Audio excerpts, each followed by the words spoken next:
Welcome back to On the Edge. I'm Dr. Jonas Moses. This hour, a special report. We are talking about public health policy and infectious diseases. With me, Dr. Andrew Maniotis, Dr. Rodney Richards, and Audrey Serrano.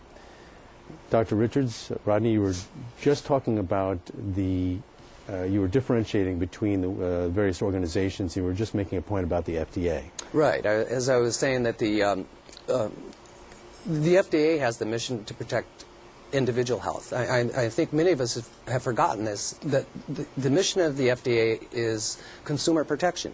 That was why it was born.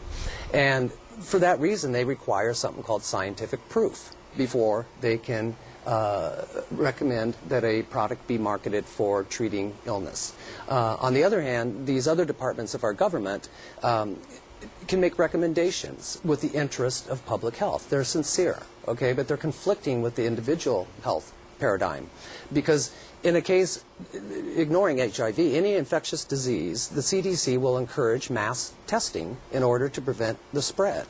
Even if the test is 50% false positives, from a public health point of view, it doesn't matter, okay? But people today are not being informed as to what the package inserts on these tests that are being used at the individual level.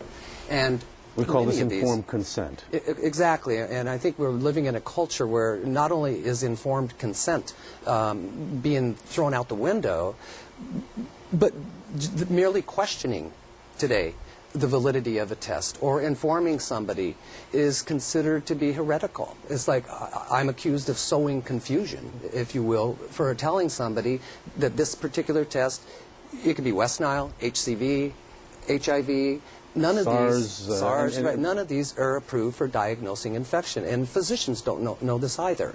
I think that they have become detached by the consolidation of diagnostic testing at central locations. The physician doesn't really know what the limitations of these tests are. The reason for that is because we're not allowed to teach that in medical school, and when we do, we are the targets of massive letter-writing campaigns by Robert Gallo and John Moore and Mark Wainberg and other people who are trying to take our jobs away for questioning the science of these things. Mm-hmm. And what you said before about, you know, testing everybody and mandatory testing of populations is going to be the greatest crime against the American public and every other civilization on the planet, because, as you said, when you test a low-risk population, you're going to get an incredible number of false positives. As a matter of fact, everybody who tests positive is a false positive in a low-risk population, so it becomes a matter of, like a recent commercial that's been funded by people, you can actually tell what somebody looks like when they're HIV infected.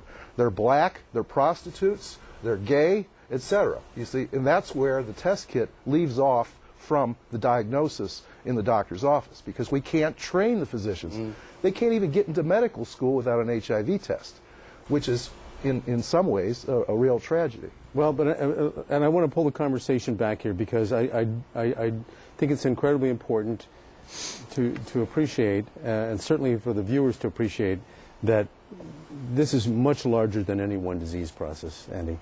Of course. That the issue here is that we have gone down a road, and I'm trying to grasp, the reason you're here today and we're having the conversation, I'm trying to help my viewers grasp how we got down this road, how we can come back from this road. I don't think it's useful to engage in a conversation where we talk about any one individual or group. I think what's more important is to talk about what we can do right.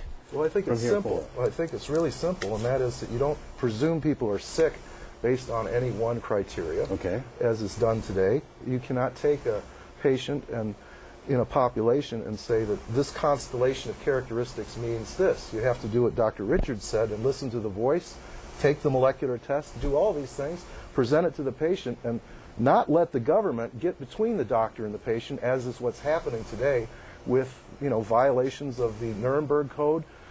Physicians cannot treat their patients. They have to follow a protocol. If they don't, they get sued. Go ahead, Audrey. I'd like to bring something up that I think is really important. Yes.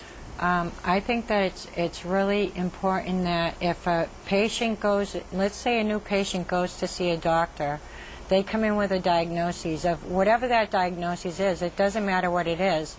And they're going in for treatment for that thing, like let's say even cancer, HIV, what is that, hepatitis B or C or whatever. It doesn't matter. If they go into a doctor and they say, okay, I've been diagnosed with this, I think it should be made mandatory that they do a confirmatory test just to make sure that that person has what they say they're having, even if they come from another doctor or whatever, cancer or anything else. I think that it should be confirmed and definitely shown that they have it. Okay. Dr. Richards, Dr. Maniotis, what can we do that's not already being done to develop tests that are more accurate, and what should we be looking at? Plainly, molecular markers are not enough.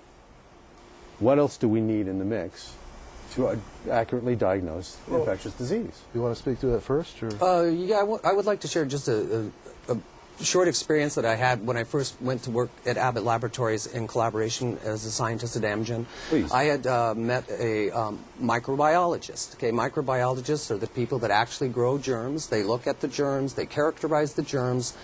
They can't necessarily say that this constitutes a causal relationship to a disease, but they can actually identify the germ. You were saying you would like to have doctors confirm the disease. Okay, in the old days, this is how it was done with microbiology. They actually grew your germ, and they could look at it and characterize it. Okay, and now we've drifted from that.